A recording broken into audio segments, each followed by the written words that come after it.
when it came to Avengers Infinity War, certainly we've all seen it. Where is Hawkeye? Why isn't Hawkeye in this?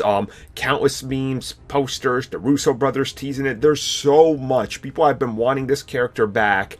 And obviously, if you've seen the movie now, he does not show up. And a lot of people were wondering, okay, well, where was he? And is the movie going to explain it? Or did they explain it? Did I miss it? Now, it's kind of just a pass away and like throwaway line in the movie, and I honestly missed it the first time I saw the film because it was like the preview showing and everybody was cheering for everything, so it was kind of like mute almost in the theater. You could barely hear some of the scenes. So they do explain it in the film, and it's a very simple explanation, and it ties directly to Ant-Man and the Wasp.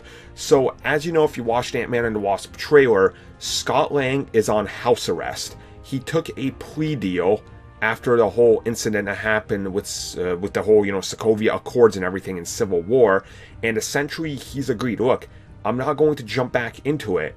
Here you go, put the ankle monitor on me, and just watch what I'm doing. But please don't take me away because I have a family.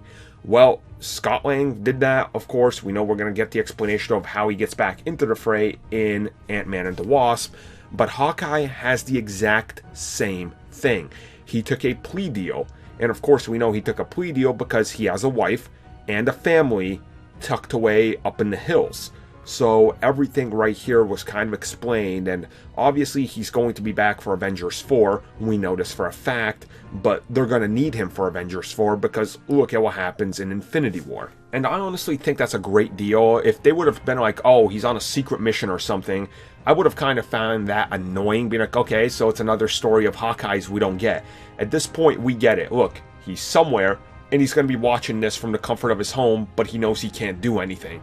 This is probably going to push him to really have some regret when he comes back, and a lot of his familiar friends, and I guess you can even call them family at this point, are gone missing, and he was helpless.